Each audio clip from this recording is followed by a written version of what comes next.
Olá, o Entrevistas Especial deste mês tem como convidado o professor Luiz Alexandre Solano Rossi. Bem-vindo novamente, professor. Obrigado, Caio, pelo privilégio de retornar ao seu programa de entrevistas. Obrigado. E o tema especial deste mês é a teologia da prosperidade. O que nós devemos entender por teologia da prosperidade, professor? Caio, a teologia da prosperidade é um conjunto de considerações que valoriza particularmente a fé em Deus como meio de se obter, seja riqueza, saúde, obter sucesso, enfim, uma maneira de levar o indivíduo, o sujeito, a conquistar alguma coisa que ele esteja querendo de uma forma premente. E quando que surgiu a teologia da prosperidade? Olha, muito provavelmente a teologia da prosperidade se inicia em meados da década de 70 do século passado nos Estados Unidos, não é? A partir especificamente de um pastor norte-americano chamado Kenneth Hagin, que depois de uma experiência espiritual, não é? Uma experiência em que ele se diz que havia sido curado, ele então começa a projetar um tipo de discurso onde a fé seria o grande elemento, o grande instrumento que levaria as pessoas a conquistarem os seus desejos mais profundos, os seus sonhos mais queridos.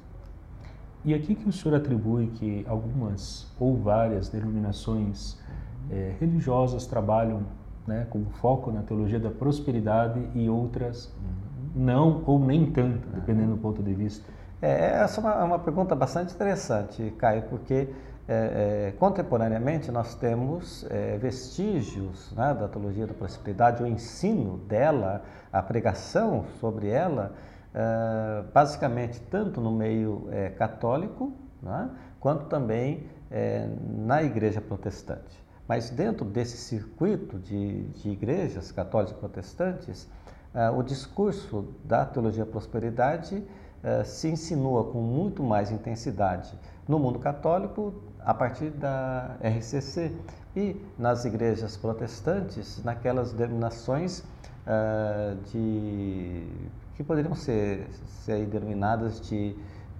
neopentecostalismo, não é? Onde os discursos a respeito da teologia da prosperidade são um pouco mais intensos, mais flamejantes, que estimula as pessoas a pensarem a fé como esse instrumento de se obter aquilo que lhes falta, né? Uma teologia que estimula o acúmulo de bens para o indivíduo. E não seria contraditório, professor, olhando ali o texto bíblico, não é contraditório essa questão? Não dá uma ideia assim de capitalismo e fé, alguma coisa assim parecida? Não sei se eu estou entendendo mal, não sei. Não, sua percepção é muito correta, né? A teologia da prosperidade é um estímulo ao consumo, né? E nesse sentido é muito possível fazer uma leitura econômica desse tipo de teologia, que ao estimular as pessoas a adquirirem bens de consumo e esses bens acumulados se tornam um reflexo da bênção de Deus sobre elas, essas pessoas então se tornam instrumentos, né, de concentração de capital, né?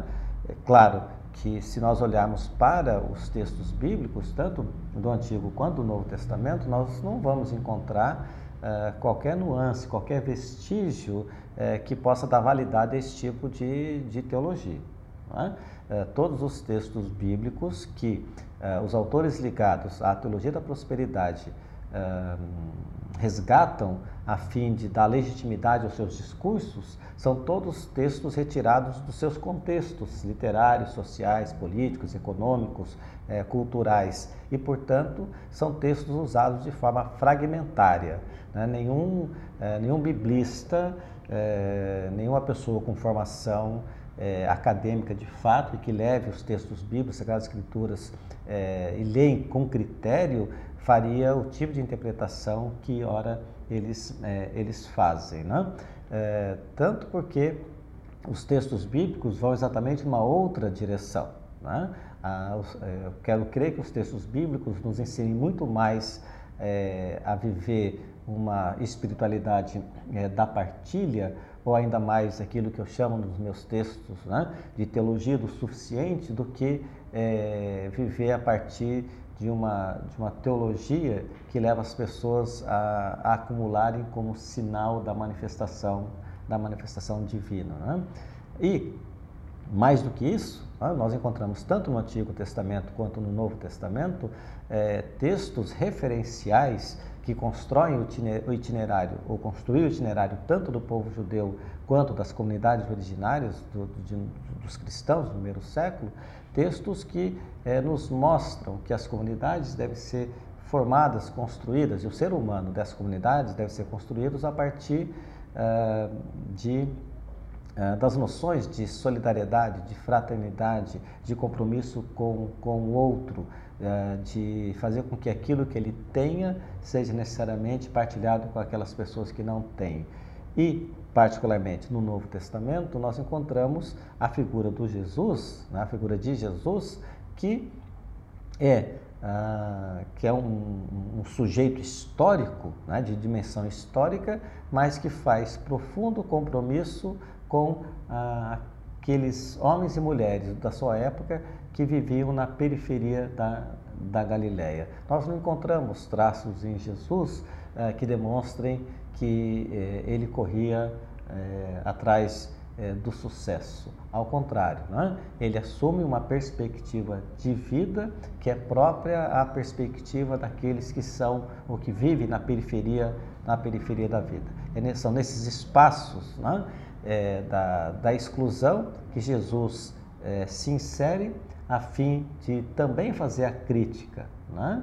Fazer a crítica a uma sociedade, a uma cultura greco-romana no primeiro século que postulava também, né, em termos econômicos, a extração, a retirada dos bens de subsistência dos camponeses empobrecidos da Galileia para o acúmulo da aristocracia imperial. Então, no Antigo Testamento quanto no Novo Testamento, nós encontramos textos que são extremamente relevantes e que nos indicam que a teologia do suficiente, a teologia que leva a nos vermos de maneira misericordiosa e solidária com os outros, é muito mais relevante contemporaneamente do que uma teologia dita da prosperidade que procura não só valorizar a fé em Deus como meio de obter alguma coisa, mas também uma teologia que, ao valorizar a fé como meio de obter alguma coisa, manipula Deus como um instrumento de conquista, né? É uma teologia em que Deus deixa de ser Senhor, né, para se tornar algo como um gênio da lâmpada que pode ser acionado quando necessitamos de alguma coisa essencial para nós, seja sucesso, poder, felicidade, saúde ou qualquer coisa que o valha nesse sentido. Então dá para dizer que é uma antiteologia? Eu diria que sim, né? Eu já escrevi bastante sobre isso. O que seria uma antiteologia? A antiteologia é aquilo que nega, é uma teologia que nega a vida para o conjunto da sociedade. Né? Nós não podemos pensar contemporaneamente numa teologia que faça bem somente ao indivíduo. Né? Quer dizer, o Evangelho deve ser entendido como boas novas, mas boas novas do ponto de vista comunitário. Né? Eu não posso pensar em bem-estar pessoal quando tantas outras pessoas vivem num estado de mal-estar. Eu não posso pensar em liberdade pessoal se há pessoas que estão presas pelas mais diversas situações, sejam existenciais, econômicas, ou psicológicas, ou coisa que o valha. Sempre a dimensão deve ser vista de forma comunitária. E por esse caminho nós teríamos condições de pensar um evangelho, uma teologia que resgate, né, a humanidade do ser humano.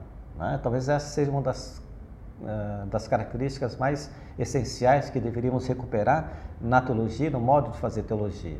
Quer dizer, a teologia deve ser necessariamente um instrumento que nos ajude a nos tornar mais humanos. Ou, dito em outras palavras, a teologia precisa necessariamente fazer com que nós nos humanizemos. E como nós nos humanizamos? Humanizamos quando nós vivemos uma vida cristã ou seguimos os passos do Cristo que nos leve ao encontro das outras pessoas. Não para competir com elas, não para percebermos que temos mais sucesso do que as outras, ou que acumulamos mais do que as outras, ou que somos até mesmo mais espirituais do que as outras, ou temos poder simbólico mais do que as outras.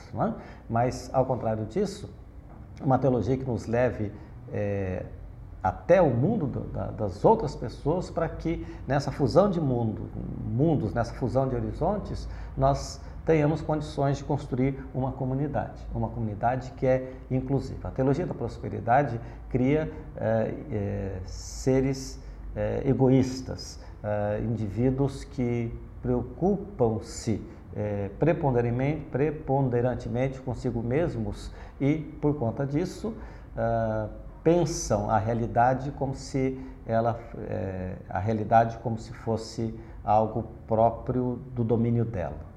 E nesse caso, a antiteologia se manifesta como algo que nega aquilo que o próprio Deus é. Nós devemos sempre pensar como Deus, como partilha. A figura do Cristo no Novo Testamento é significativa nesse sentido. Ele é a própria partilha. Ele é o pão que se parte, é o pão que se doa, é o pão que se divide, é o pão que se fragmenta.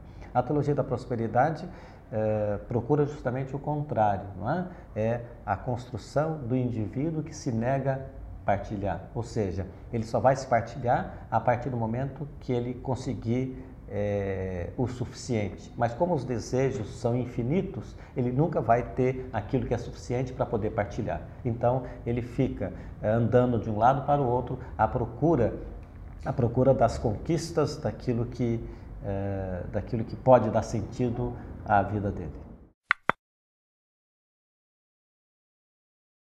Caio, ficou alguma dúvida a respeito dos conteúdos que tratamos nessa entrevista hoje? Sobre a entrevista, nesse momento, pelo menos, não. Quem sabe aí a gente pode tirar num outro momento.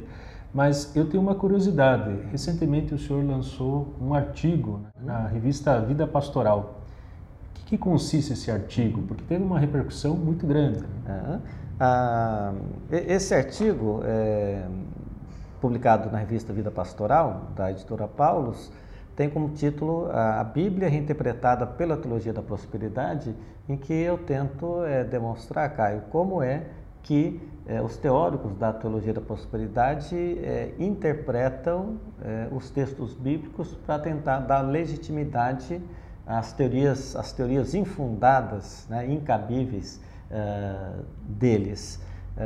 E então, nesse artigo, que teve uma boa repercussão, justamente por conta de ser um tema que está assim, presente na sociedade brasileira, em meio às igrejas do nosso país, de uma maneira bastante intensa e que tem trazido preocupação para muitas comunidades, tanto no meio da comunidade católica quanto no meio da comunidade protestante, e que precisa de esclarecimento, a fim de que os fiéis das comunidades não se deixem arrastar por discursos bem construídos, que tem até a aparência de ser bíblico, mas os textos bíblicos são utilizados de uma maneira completamente inadequada por quem não tem contato direto e específico, ou diria assim, acadêmico com os textos bíblicos.